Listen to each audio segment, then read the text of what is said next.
नमस्कार दोस्तों, कैसे हैं आप सभी। आशा करते हैं आप सभी स्वस्थ होंगे, मस्त होंगे और आपकी स्टडी भी अच्छी चल रही होगी। दोस्तों, आज हम अपनी इस क्लास में उत्तराखंड करंट अफेयर्स और उत्तराखंड जीके जीएस का एक मोस्ट इम्पोर्टेंट टॉपिक पढ़ने जा रहे हैं, जिसका नाम है उत्तराखंड के चर्चित गांव। उत्तराखंड के चर्चित गांव एक ऐसा टॉपिक है जिससे उत्तराखंड के पिछले एग्जाम्स में प्रश्न बना है और जो आपके आने वाले एग्जाम्स हैं उसमें भी दोस्तों यहाँ से प्रश्न जरूर बनेगा। तो आपके सभी एग्जाम्स के पॉइंट ऑफ व्यू से आज की ये क्लास हमारी मोस्ट इम्पोर्टेंट रहने वाली है। तो आपसे रिक्वेस्ट है कि प्लीज़ आप इस क्लास को लास्ट तक ज़रूर देखिएगा और आपको ये क्लास पसंद आए तो प्लीज़ इसे लाइक करिएगा, दोस्तों में शेयर करिएगा और चैनल को भी दोस्तों सब्सक्राइब कर लीजिएगा।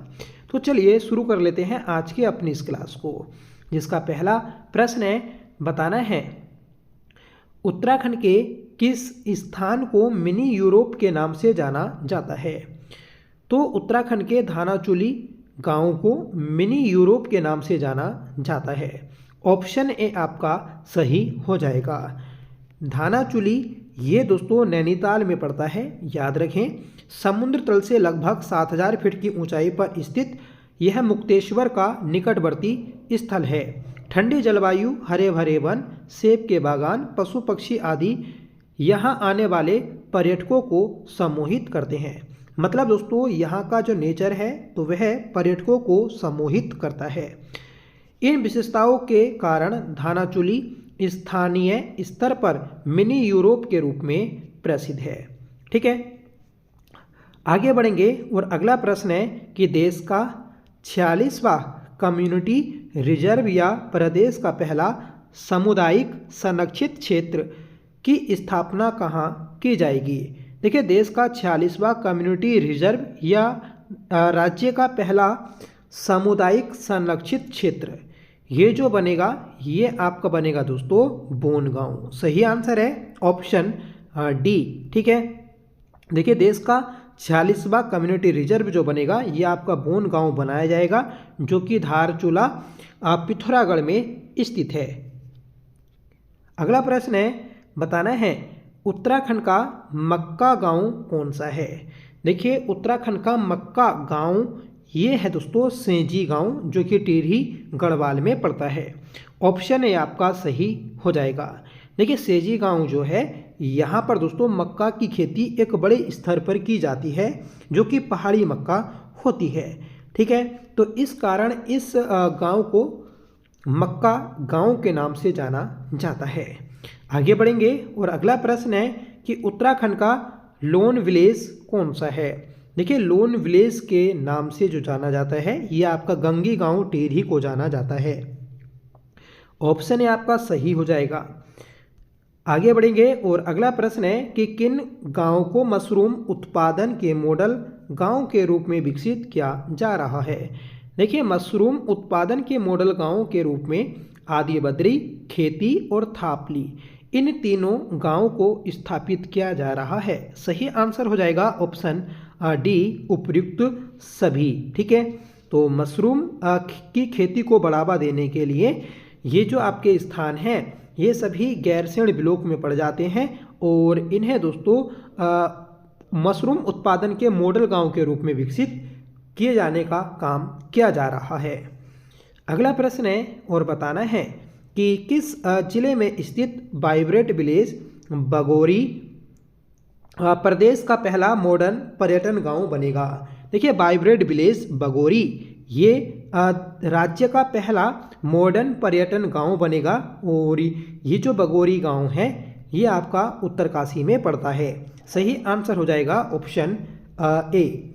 ठीक है, तो उत्तरकाशी के हरसिल के निकट स्थित वाइब्रेंट विलेज बगोरी प्रदेश का पहला मॉडर्न पर्यटन गांव बनेगा। यह एक सीमांत जनजातीय गांव है जो हरसिल घाटी में पड़ता है।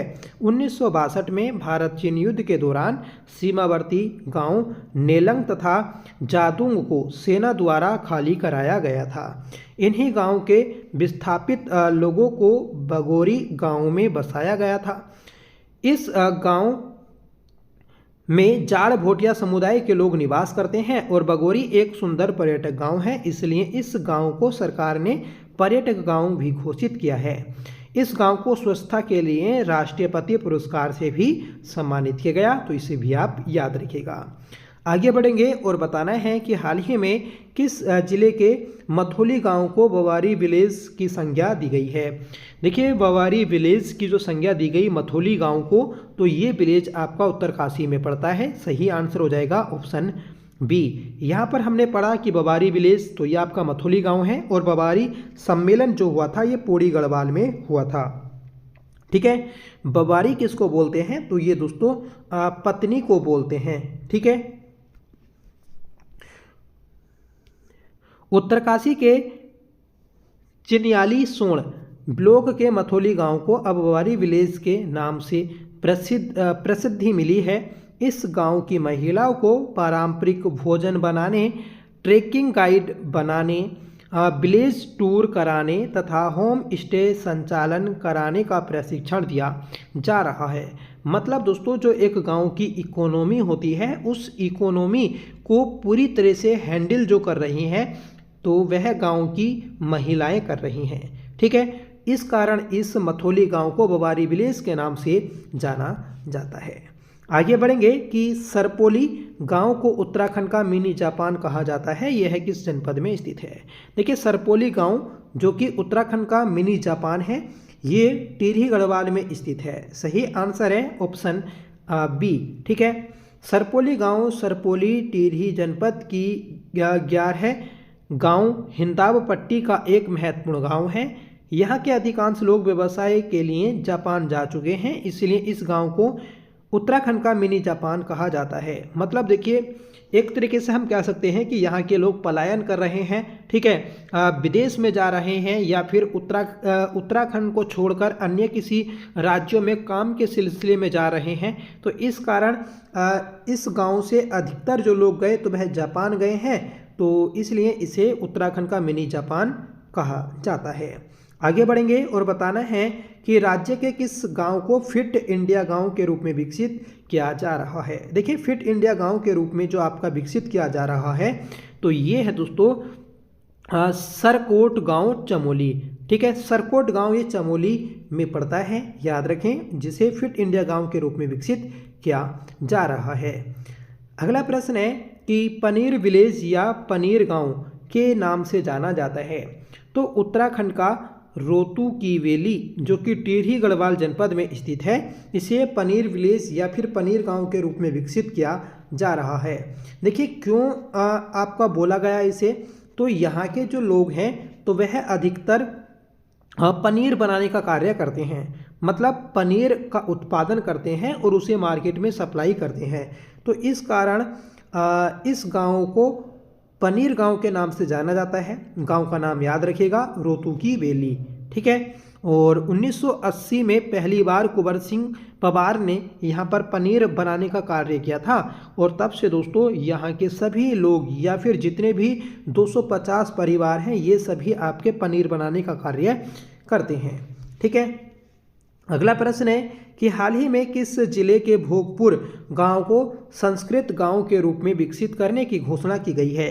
देखिए, भोगपुर गांव को संस्कृत गांव के रूप में विकसित करने की जो घोषणा की गई, तो ये पड़ता है आपका देहरादून में। सही आंसर है ऑप्शन बी। ठीक है, जब आप दोस्तों रायपुर से UKSSC जो हमारा आयोग है यहाँ पर जाएंगे, तो आपको थानो गांव की साइड जाना पड़ेगा, तो वहाँ पर ही लेफ्ट हैंड पर आपको UKSSC मिल जाता है।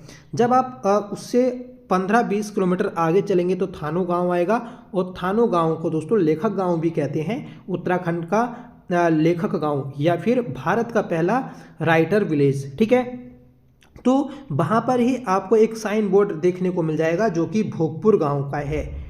ठीक है, तो उसी को संस्कृत गांव घोषित किया गया है देहरादून का। देखिए, मेरे साथ भी जब हम क्लर्क का DB कराने के लिए गए थे तो एक घटना घटी थी। मुझे नहीं पता था कि UKSSC के लिए किधर को जाना पड़ता है, क्योंकि पहली बार इस आयोग में हम गए। ठीक है, तो जब परेड ग्राउंड से हम एक पिकअप में बैठे तो वहाँ से जब मुझे नहीं पता तो मैंने बोला भी, जो ड्राइवर अंकल, उनसे बोला कि अंकल मुझे UKSSC जाना है। ठीक है, आयोग जाना है, तो उन्होंने बताया कि थानो गांव रोड पर पड़ता है, तो वहाँ पर आपको उतार देंगे। तो मैं राइट साइड में बैठा था, ठीक है, पिकअप में, और आयोग के बारे में मुझे पता नहीं था वो किस साइड में है, और वो सीधे चलते गए और मुझे थानो गांव लेकर चले गए, और जो आयोग था, आयोग 15-20 किलोमीटर पीछे ही रह गया था, ठीक है। तो ऐसी ऐसी कभी घटनाएं घट जाती हैं। तो तब ये राइटर विलेज देखा था, तो वहाँ पर साइन बोर्ड भी लगा है बड़ा सा, और वहाँ पर दोस्तों भोगपुर गांव के बारे में भी लिखा था, ठीक है। तो याद रखिएगा कि भोगपुर गांव कहाँ पर है, देहरादून में स्थित है। राज्य का पहला लेखक गांव, तो थानो गांव किस जनपद में स्थित है। तो अभी आपको बताया कि थानो गांव ये हमारा उत्तराखंड का पहला या फिर देश का भी पहला राइटर विलेज है, जो कि देहरादून में स्थित है। सही आंसर है ऑप्शन डी। नेक्स्ट क्वेश्चन है कि राज्य पर्यटन मंत्री सतपाल महाराज ने किस जिले के तिवाड़ गांव को पर्यटन गांव घोषित किया है। तो तिवाड़ गांव ये दोस्तों टिहरी में स्थित है, जिसे पर्यटन मंत्री सतपाल महाराज ने पर्यटन गांव घोषित किया है।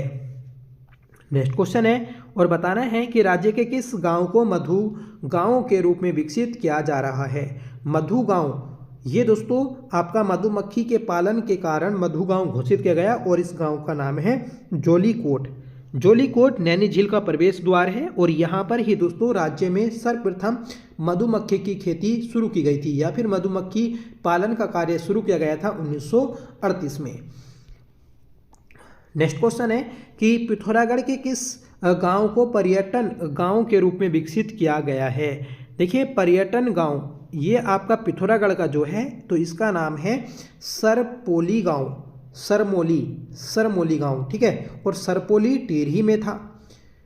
सरमोली गांव को मिनी जापान बोलते हैं उत्तराखंड का, और ये जो आपका सरमोली है इसको बोलते हैं आपका पिथौरागढ़ का पर्यटन गांव, ठीक है। और सरपोली उत्तराखंड का मिनी जापान, तो दोनों में डिफरेंस है, याद रखें। आगे बढ़ेंगे और बताना है कि बागेश्वर के किस गांव को कृषि पर्यटन गांव के रूप में विकसित किया गया है। तो सूपी गांव ये आपका बागेश्वर में स्थित है, जिसे कृषि पर्यटन गांव के रूप में विकसित किया गया है। नेक्स्ट क्वेश्चन है कि राज्य के किस गांव को हर्बल गांव की संज्ञा दी गई है। देखिए हर्बल गांव के रूप में जो घेस गांव है टेढ़ी गढ़वाल का, इसे संज्ञा दी गई है। सही आंसर है ऑप्शन सी। अगला प्रश्न है कि राज्य का एरोमा गांव कौन सा है। देखिए राज्य का पहला एरोमा गांव जो है, तो ये है दोस्तों धार पाया कोटी, ये राज्य का पहला एरोमा गांव है, जो कि टिहरी में पड़ता है। नेक्स्ट क्वेश्चन है कि राज्य में ऐरावत गुफा कहाँ स्थित है, जिसे मानसखंड का पहला ध्यान केंद्र के रूप में विकसित किया जा रहा है। देखिए ऐरावत गुफा जो है, तो ये आपकी नैनीताल में अल्मोड़ा में पड़ती है, जिसे मानसखंड का पहला ध्यान केंद्र के रूप में विकसित किया जा रहा है। देखिए ऐरावत गुफा तो ये आपकी मानसखंड मतलब अल्मोड़ा में स्थित है। अगर आपसे पूछा जाएगा कि ऐरावत पर्वत कहाँ पर स्थित है, तो ऐरावत पर्वत जो है तो ये उत्तरकाशी में पड़ता है, और इस पर्वत पर दोस्तों कुटेती देवी का मंदिर स्थित है। अगला प्रश्न है कि भारत का पहला डिजिटल घुमंतू गांव याकटेन गांव किस राज्य में स्थित है। तो भारत का पहला डिजिटल घुमंतू गांव याकटेन गांव ये सिक्किम में स्थित है। सही आंसर है ऑप्शन सी। आगे बढ़ेंगे और आगे दोस्तों कुछ हम क्रांतियाँ देखने वाले हैं, क्रांति नीति देखने वाले हैं, महक क्रांति नीति, ठीक है। तो उत्तराखंड में महक क्रांति नीति शुरू की गई है, और इसके तहत राज्य के 7 जिलों में एरोमा वैली विकसित की जानी है, ठीक है। तो देखते हैं कि किस जिले में कौन सी वैली बनाई जाएगी, एरोमा वैली। तो मिंट वैली ये उधम सिंह नगर में बनाई जाएगी, तिमूर वैली ये पिथौरागढ़ में, lemongrass valley Pauri Garhwal में, और दोस्तों lemongrass and mint valley ये हरिद्वार में, और सिनोमन वैली ये चंपावत और नैनीताल में, और डिमस्क रोज वैली ये चमोली और अल्मोड़ा में बनाई जाएंगी। तो याद रखिएगा ये जो एरोमा वैली हैं ये 7 जिलों में बनाई जानी है, ठीक है। किस जिले में कौन सी वैली बनेगी, ये इंपॉर्टेंट है। कोटी बनाल वास्तुकला एक मजबूत प्लेटफॉर्म पर भवन लकड़ी व पत्थर से बनाए जाते हैं। देखिए कोटी बनाल वास्तुकला जो है ये आपकी भवन बनाने की एक कला है, ठीक है, जो कि भूकंप रोधी तकनीक है। यह तकनीक बड़कोट के कोटी गांव से निकली है, जिस कारण इस तकनीक का नाम कोटी बनाल वास्तुकला रखा गया है। देखिए जो बड़कोट आपका उत्तरकाशी में स्थित है, तो यहाँ का जो गांव है कोटी गांव, तो इस कोटी गांव के लोग अपने घर को जो बनाते थे तो वह भूकंप रोधी बनाते थे और इस तकनीक को कोटी बनाल वास्तुकला के नाम से प्रसिद्धि मिली, ठीक है। देश का 46वां कम्युनिटी रिजर्व या प्रदेश का पहला सामुदायिक संरक्षित क्षेत्र ये धारचूला के बोन गांव को विकसित किया जा रहा है, ठीक है। तो याद रखिएगा बोन गांव आपका कहाँ पर स्थित है, ये पिथौरागढ़ में स्थित है।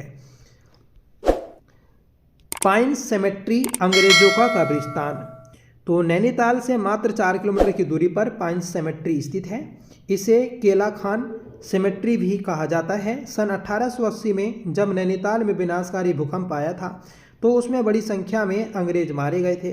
उन मृतकों के सब इस कब्रिस्तान में ही दफनाए गए थे। जो लोग इस दुर्घटना में मारे गए थे उनके परिजन आज भी इस स्थान को देखने के लिए आते हैं और यह कब्रिस्तान आज तक भूतिया स्थल माना जाता है, ठीक है। तो याद रखिएगा इंपॉर्टेंट है, आपसे पूछ ले जाएगा कि पाइन सेमेट्री अंग्रेजों का कब्रिस्तान ये किस जिले में स्थित है, तो ये दोस्तों नैनीताल में स्थित है, ठीक है। तो ये थी आज की हमारी क्लास। आज की इस क्लास का होमवर्क रहेगा कि राज्य के किस गांव को हर्बल गांव की संज्ञा दी गई है, ठीक है। तो हर्बल गांव के रूप में किसे घोषित किया गया है आप प्लीज़ कमेंट बॉक्स में बताइएगा। साथ में बताइएगा कि आपको यह क्लास कैसी लगी। आई होप ये क्लास आपको ज़रूर पसंद आई होगी। अगर आपको पसंद आई हो तो प्लीज़ इसे लाइक करिएगा, दोस्तों में शेयर करिएगा और आप चैनल पर पहली बार विजिट कर रहे हैं तो प्लीज़ चैनल को भी सब्सक्राइब जरूर कर लीजिएगा। तो चलिए मिलते हैं नेक्स्ट वीडियो के साथ, तब तक के लिए bye. Thank you so much for watching. जय हिंद।